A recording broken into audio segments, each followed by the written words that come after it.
Hai semuanya, balik lagi di Gaba Media Channel. Seperti biasa kali ini kita bakal bahas soal UTBK dan ini untuk kategori sub bahasa Inggris part 11 ya. Jadi langsung aja tanpa berlama-lama, yuk kita bahas soal yang pertama. Di sini udah ada bacaan seperti biasa ya. Ini banyak banget sih. Jadi kita langsung aja ke soalnya ya yang pertama. Nah, oh ini langsung kelihatan 1, 2, 3. Oke, berarti ini semuanya berdasarkan dari bacaan ya. Yang pertama yang sering kita temuin untuk soal reading comprehension, what is the topic of the passage? Apa sih topik dari bacaan tersebut? Cara nyari topik gimana? Topik itu yang sering diulang. Nah, cara tahu dia diulang atau enggak sebenarnya tinggal kita lihat di paragrafnya ya. Apakah dia diulang di setiap paragraf atau enggak ya. Oke, ini ada 3 paragraf. Kita baca paragraf yang pertama, sebenarnya ini cuma 1 kalimat sih ya, tapi kita bisa dapetin intinya dari sini. Oke, kita baca di sini. Tertiary education in Australia. Tertiary itu ini ya, edukasi atau pendidikan tinggi gitu ya. Pendidikan tinggi di Australia itu berbeda dari kebanyakan negara lain. Kenapa? Karena di Australia ini it is divided, dibagi jadi 2 sektor ya. Divided into 2 sectors. Apa sih bidangnya? Pertama itu ada vocational education and training. Kalau kita bahas Indonesia itu ini kayak vokasinya ya, pelatihan dan pendidikan vokasi gitu. And higher education. Higher education berarti pendidikan perguruan tinggi ya. Kuliah berarti ya. Kalau yang ini mungkin sarjana, kalau di kita kalau yang ini yang diploma. Oke. Nah, sebenarnya dari sini juga kita udah bisa tahu, oh ini bakal ngomongin tentang pendidikan lanjut ya, pendidikan tinggi di Australia. Ada 2 sektor, ada yang vokasi dan ada yang perguruan tinggi gitu. Sebenarnya kalau kita nggak baca yang lain, kita bisa langsung ambil kesimpulan yang ini, karena biasanya kalau paragraf pertama cuman sedikit kayak gini, itu dia udah bisa ngomongin tentang topiknya. Tapi nggak apa-apa buat kita cek, sebenarnya teman-teman bisa baca kalimat pertama dari masing-masing paragraf. Nah, paragraf yang kedua nih, all countries have a higher education sector which people usually associate with universities. Semua negara itu punya pendidikan tinggi ya, sektor pendidikan tinggi di mana biasanya orang-orang itu mengaitkan dengan universitas, ya kan? But Australia is one of just a few countries.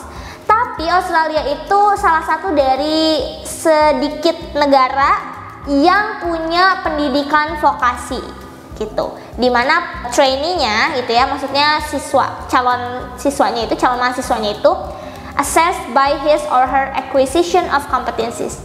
Jadi ini nanti dilihatnya dari kompetensi atau keahlian gitu ya. Nah, sebenarnya ini masih ngomongin juga yang ini kan, yang atas tentang vocational sama higher gitu. Terus yang paragraf 3 terakhir, dia juga bilang Australia's higher education sector is world class and all Australia's universities have highly active and comprehensive international programs. Jadi ini udah ngasih tahu kalau pendidikan di Australia ya, yang universitas itu dia sudah punya program yang internasional, jadi bisa punya standar internasional gitu intinya ya. Udah, ini semuanya ngomong tentang vokasi dan perguruan tinggi yang ada di Australia. Jadi kita bisa ambil kesimpulannya, kalau yang nggak ada Australianya pasti salah kan. Nah, yang ini udah pasti salah nih, nggak ada Australianya. Terus kita nggak ngomongin tentang other countries karena kita fokusnya ke Australia doang, jadi yang salah. Terus juga kita sebenarnya bukan tentang world class education system. Itu cuma salah satunya aja dibahas di paragraf terakhir tadi. Kita carinya yang dibahas kedua-duanya ya. Nah, yang dibahas itu berarti yang kalau antara B sama D ya yang B. Kalau yang D itu specialization itu lebih ke spesialisasi ya. Kayak ahli-ahlinya gitu. Kalau dokter ada ahli bedah, ahli apa gitu. Kalau ini lebih ke tipe. Ada bidang atau sektor apa aja sih gitu. Jadi pilihnya types ya yang D. Oke? Itu jawaban nomor 1. Sekarang kita ke nomor 2. Nah, nomor 2 ini ngomongin tentang vocab ya. The word boast in the passage means. Oke. Boast itu sebenarnya kalau kita lihat di sini ya teman-teman, boast itu adanya di paragraf terakhir. Oke, ada di sini ya, boss nih. Oke, nah sebenarnya kita bisa baca dari sini, universities in Australia have been welcoming international students. Katanya universitas-universitas di Australia itu sudah menyambut mahasiswa internasional for more than a century, lebih dari 1 abad ya. Oke, and today most campuses, dan sekarang sebagian besar kampus di sana, misalnya di Australia, boast an ethnic mix in the student body of 50 or more nationalities. Jadi katanya sebagian besar kampus di Australia itu sudah boast, itu sebenarnya kayak mendukung sebenarnya kalau di sini ya, kayak mendukung adanya etnis campuran di mahasiswa yang tadi tuh dari international studentnya, lebih dari 50 kewarganegaraan gitu. Jadi maksudnya mereka tuh udah bener-bener mendukung adanya etnis campuran, bahkan dari berbagai macam kewarganegaraan, lebih dari 50 gitu ya. Oke, jadi kita udah tahu kalau boss di sini sebenarnya konteksnya positif ya. Oke, di sini sebenarnya ada berbagai macam. Kalau teman-teman yang udah tahu, allow itu mengizinkan ya. Ini mengizinkan, oke. Terus kalau over itu menawarkan ya. Terus kalau promote itu sebenarnya, kalau teman-teman mungkin sering dengarnya promote tuh kayak promosi gitu ya. Tapi sebenarnya kalau untuk artinya promote itu sama kayak membanggakan gitu ya, membanggakan, atau bisa juga mendukung gitu ya. Terus possess itu dari kata possessive, kalau suka dengar gitu ya, berarti ini rasa memiliki gitu, memiliki, possess itu ya. Kalau praise itu memuji. Oke, nah ya udah, yang paling cocok itu yang promote. Sebenarnya kalau promote, promosiin aku dong, promosiin itu kan biasa kita kasih tahu yang bagus-bagus ya kan, kayak kita mendukung orang itu untuk dikenal orang lain. Jadi promote itu sama dengan boss di sini artinya ya. Oke, jadi jawabannya yang A. Oke, sekarang yang ketiga nih, soal terakhir dari bacaan yang ini ya. According to the passage, Australian universities are well known for. Berdasarkan bacaan, universitas di Australia itu terkenal baik akan apanya, atau apa sih yang dikenal sangat bagus dari Australian universities. Udah, kita cari ya di teks ya. Oke, yang ngomongin tentang dia itu dikenal dengan baik tuh ada di paragraf kedua teman-teman ya. Nih yang ini nih paragrafnya, oke. Nah, kita cari kata-katanya bisa worldwide, karena kan dia dikenal, berarti terkenal, populer ya. Ini ada kata-kata worldwide. Worldwide itu berarti mendunia, ya kan? Atau bisa juga ada kata-kata ini known, dikenal, ya kan? Terus apalagi di sini ya? Recognize worldwide itu berarti dikenal di seluruh dunia, meluas gitu ya, mendunia. Oke, nah udah, berarti kita baca nih kalimat yang ini aja ya, yang ada recognize worldwide. Di sini nih, dari sini. In fact, Australia's fact sector is internationally recognized. Nih, udah dikasih tahu lagi nih. Pendidikan di Australia tadi ya, terutama di sini yang vokasional, itu dikenal secara internasional sebagai providing world's best practice. Dia menyediakan praktik yang terbaik di dunia. Maksudnya berarti pelatihan vokasinya itu yang terbaik gitu ya. In vocational training and qualification. Kualifikasi from Australian VET institution are recognized worldwide. Jadi kualifikasi dari lembaga VET-nya itu, di vokasinya itu juga dikenal secara mendunia. Kualifikasi dari lembaga itu bisa jadi ngomongin tentang lulusan teman-teman ya. Jadi kita bisa langsung ambil aja nih. Kalau accreditation rank itu kan akreditasi, kita nggak ngomongin akreditasi ya, jadi ini salah. Terus kalau teman-teman lihat specific location juga bukan ya, bukan karena letaknya yang spesifik atau yang strategis gitu, bukan. Ini udah pasti yang ini nih, skilled graduates, lulusan yang berkeahlian. Oke. Kalau program specification ini karena programnya lebih spesifik, programnya khusus. Bukan karena program specification ya sebenarnya, tapi karena dia punya tadi lulusannya bagus, terus lebih ke sistemnya kalau mau ya, bukan program specification, tapi lebih ke sistem educationnya kalau mau ya. Jadi ini salah. Emphasis on research itu dampak dari penelitiannya. Kita nggak ngomongin tentang research sih, jadi ini salah gitu ya. Udah, jawabannya yang D. Itu untuk nomor 3, oke? Nah, ini untuk bacaan pertama udah selesai. Sekarang ini bacaan kedua. Bacaan kedua soalnya lumayan ya. Oke, kita mulai dari yang nomor 4. Dia nanyain tentang tone. The tone of this passage is, tone itu kayak ya mungkin teman-teman ingatnya nada gitu ya. Tapi kalau kita bisa ambil tuh di sini maksudnya bacaan ini tuh pesannya atau sifatnya itu kayak gimana sih? Apakah dia discouraging? Discouraging itu berarti dia sama kayak menjatuhkan gitu ya. Menjatuhkan atau tidak mendukung. Ya, itu discouraging. Terus kalau touching, menyentuh. Berarti ini biasanya yang sedih-sedih gitu ya. Yang bikin kita terharu. Oke, menyentuh. Kalau positif ya positif, berarti ada dampak positif, bermanfaat buat orang lain ya, itu biasanya positif. Terus ada concern, ini harusnya concern, sorry ya, concern gitu harusnya. Nah, kalau concern itu artinya dia peduli, ya peduli, peka juga bisa, atau fokus terhadap satu hal. Alarming, alarm apa sih? Alarm itu kan biasanya kayak buat wanti-wanti kita ya, jadi ini waspada. Kalau alarm tuh mewaspadai, oke ya. Oke, nah sekarang kita cek ini tentang apa sih? Nggak usah dibaca semua, kita baca aja kalimat utama dari masing-masing paragraf. Di sini sebenarnya teman-teman bisa lihat ada alligators. Alligators tuh macam buaya ya, cuman dia lebih gede. Alligators which often engage in violent fights. Katanya alligator itu sering terlibat dalam perkelahian antar hewannya gitu ya.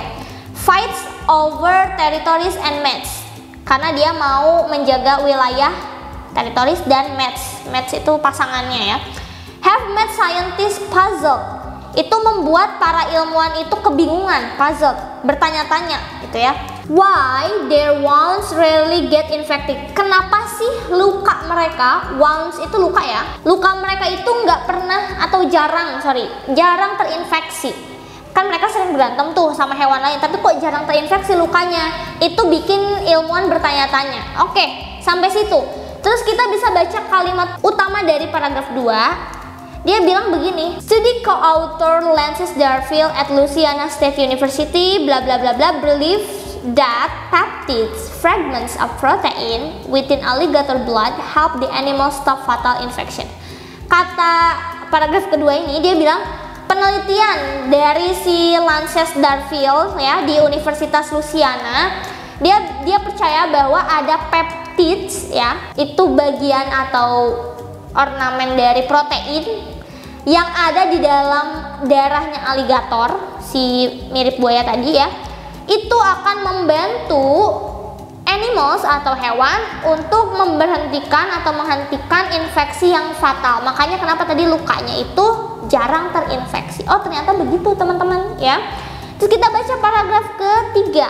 Paragraf ketiga dari Merchant ya. Merchant the created human and alligator serum protein rich blood plasma that has been able to remove clotting agents and expose them. Oke, di sini ya. Jadi katanya merchant di sini tuh semacam kalau di kita tuh kayak yang dagang ini obat kayak di farmasi gitu maksudnya ya. Jadi mereka itu created human and alligator serum. Mereka bikin serum yang isinya itu ada plasma darah dan yang kaya akan protein, yang dia itu bisa has been able to remove clotting agents. Dia bisa menghapuskan atau menghilangkan clotting agent tuh kayak ini ya, apa sih, hal-hal yang berbahaya gitu yang bisa bikin infeksi tuh. And expose each of them to 23 strains of bacteria, dan dia bisa ya seperti membunuh bakteri gitu, 23 dari bakteri tersebut gitu. Oke.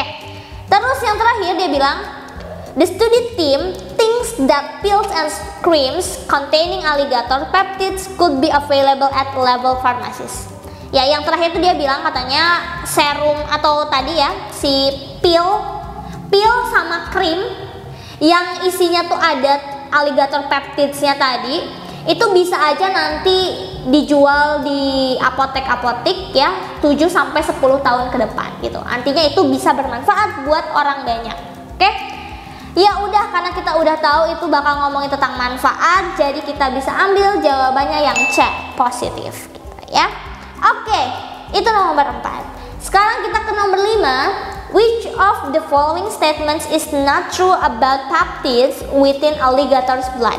Ya, kita bisa lihat sih tadi sebenarnya ya tentang peptides. They are fragments of proteins. Betul. Di sini nih teman-teman tadi. Nih di sini. Ini kan ada peptides ya kan? Oke, peptides itu ada sini fragments of protein. Kalau ada strip 2 kayak gini berarti yang di tengah-tengahnya itu menjelaskan kata sebelumnya. Jadi ini peptides, strip, fragments of protein. Berarti peptides itu adalah fragmen dari protein gitu ya. Jadi itu menjelaskan peptidesnya. Betul. Terus yang kedua, they may stop fatal infection. Betul ya, dia bisa menghentikan infeksi yang fatal. Tadi kita udah baca di sini, stop fatal infections. Oke. Terus di sini ada they are injected in the human body. Apakah dia disuntikin ke tubuh manusia? Sebenarnya nggak ada kata-kata ini disuntik ya. Kalau mau juga tadi pakainya serum atau di sini ada pil sama krim, bukan disuntik. Oke. Kita nggak ada kata-kata disuntikin, si inject di situ nggak ada. Oke, jadi jawabannya udah bisa kita ambil yang C ya. Kalau D dia benar, itu ada di dalam tubuh reptil. Kak kan tadi cuma alligator doang. Baca lagi di belakang ini ada nih teman-teman. Also found in the skin of frogs ya, toads, terus komodo, dragons, crocodiles. Ini semuanya reptil teman-teman ya. Jadi itu udah pasti masuk ke reptil. They are the same function as antibiotic. Dia fungsinya sama kayak antibiotik. Betul, di sini di terakhir. Oke, ini ada scientist di sini thinks that these peptides could one day lead to medicine that would provide humans with the same antibiotic protection. Jadi dia suatu hari nanti bisa fungsinya itu sama kayak antibiotik untuk manusia gitu. Oke? Dah, jadi jawabannya yang C. Lanjut nomor 6. The following are what merchant the biochemist experience except that he bla bla bla. A merchant itu tadi ya, maksudnya dia kayak yang di farmasi tadi ya. Ini nama lainnya biochemist bisa ya. Apa sih yang dialami oleh si merchant tadi, atau apa yang dilakukan si merchant tadi ya, intinya kayak gitu. Kecuali, oke, kita lihat yang A. Ini develop maksudnya ya, sorry. Ini develop itu berarti mengembangkan 2 jenis serum yang masing-masing bisa menghancurkan 23 bakteri. Betul ya. Dia bikin 2 serum buat siapa? Nih, di sini dia bikin created human and alligator serum. Dia bikin 2 serum ya. Udah deh, jadi betul. Oke. Terus yang kedua, learn why alligators can survive in bacterial environments. Mempelajari kenapa alligator bisa bertahan hidup di lingkungan yang penuh dengan bakteri. Awas ini hati-hati ya. Tadi tuh kita kenapa mempelajari alligator, karena si ilmuwan itu tadi bertanya-tanya kenapa sih kok lukanya nggak kena infeksi. Bukan karena lingkungannya banyak bakteri, tapi kenapa lukanya itu nggak terinfeksi, jarang terinfeksi. Ya kita nggak tahu kalau lingkungannya ada bakterinya atau enggak. Nggak ada kata-kata kayak gitu ya. Jadi udah pasti jawabannya itu yang B. Oke, kalau yang C, became interested in alligators resistance to infection, ini betul ya. Menjadi atau tertarik terhadap ketahanan dari alligator terhadap infeksi. Kan dia bilang soalnya di sini nih, why their wounds rarely get infected. Di paragraf pertama sebenarnya itu bisa kelihatan ya. Nih di sini nih, rarely get infected. Oke? Jadi kalau yang lainnya nggak ada kalau di sini ya. Tuh. Terus kalau yang D, created serum. Betul tadi ya, membuat serum yang bisa menghapuskan clotting tadi. Found out that crocodiles can decrease infection caused by HIV. Menemukan bahwa buaya itu bisa menurunkan infeksi yang disebabkan oleh HIV. Bener nggak? Oke, karena tadi serumnya ini dari reptiles ya, bukan hanya alligator tapi reptiles. Jadi si crocodiles atau buaya itu dia masuk ya. Apakah dia bisa menurunkan HIV tadi? HIV, kita cari HIV ya. Nih di sini nih teman-teman. Paragraf ketiga. Nah, di sini ada HIV nih. Oke. kita baca di sini, when the alligator was exposed to HIV, kalau waktu si alligatornya itu dikasih HIV gitu ya, terkena HIV, the researchers found that a good amount of the virus was destroyed. Kata dia, peneliti itu menemukan bahwa virusnya itu bisa dihancurkan ketika si alligator ini kena HIV. Berarti betul ya, dia bisa menurunkan, oke? Gitu. Jadi jawabannya betul yang B. Oke, masih ada 2 lagi nih. Nomor 7, vocab, the word revealed in line 23 is closest meaning to. Oke, line 23 itu sebenarnya di akhir sih teman-teman ya. Ini nih, revealed. Oke, for example, initial tests have revealed that higher concentration of the alligator serum tend to be toxic to human cells. Sebagai contoh, uji tes pertama itu sudah revealed. Apa sih revealed? Revealed itu biasanya mengungkapkan ya, kalau di sini kita lagi neliti, terus ada hasilnya, berarti kan terungkap gitu ya. Mengungkapkan bahwa semakin tinggi konsentrasi serum alligator yang dikasih, itu cenderung bisa menjadi toksik atau racun buat sel manusia. Oke, jadi revealed di sini itu mengungkapkan hasil penelitian. Apa? Vocab yang sama artinya. Kalau told itu dia menceritakan atau menyampaikan aja, bukan mengungkapkan. Kalau mengungkapkan itu sesuatu yang awalnya kita nggak tahu, terus tiba-tiba wah ada nih gitu ya. Concealed itu justru menutupi, menyembunyikan ya, tersembunyi ya, menyembunyikan. Itu salah juga ya. Kalau release juga melepaskan, salah juga. Biasa kalau melepaskan tuh uap atau apa gitu ya. Ada expose sama disclose, sebenarnya ini mirip-mirip sih. Expose itu artinya berarti membuka ya. Disclose itu juga sebenarnya bisa, itu dia lebih ke menyingkap ya. Nah, menyingkap itu kan sebenarnya mengungkapkan ya kan, menyingkap, menyingkap. Oke. Expose sama disclose sebenarnya ini dua-duanya mirip ya, sama reveal, tapi karena di sini tuh sesuatu yang reveal itu kayak kita udah lagi ngerjain sesuatu nih, terus tiba-tiba kita dapat hasilnya, oh ternyata begini ya. Jadi yang sebenarnya paling cocok itu disclose, bukan expose. Kalau expose itu sesuatu yang ditutup-tutupi, akhirnya ketahuan. Kalau ini bukan ditutup-tutupi kan, ini emang kita belum tahu. Jadi ambilnya itu disclose, ya, gitu. Oke, terakhir nomor 8 teman-teman. The writer concludes his essay by saying that. Writer atau penulis itu menutup bacaannya tadi, tulisannya tadi, atau menyimpulkan tulisannya tadi dengan kasih tahu tentang apa. Ya udah, berarti kita baca kalimat terakhir tadi. Sebagai contoh, tes pertama itu sudah mengungkapkan semakin tinggi konsentrasi serum alligator akan menjadi racun untuk manusia. Ya, berarti jawabannya yang E. Alligator serum has the possibility, punya kemungkinan untuk menyakiti manusia. Nah, itu dia teman-teman ya, soal dari 2 bacaan untuk reading comprehension di part 11 UTBK Bahasa Inggris. Sampai ketemu lagi kalau gitu di video selanjutnya di part 12. See you on the next video. Dah.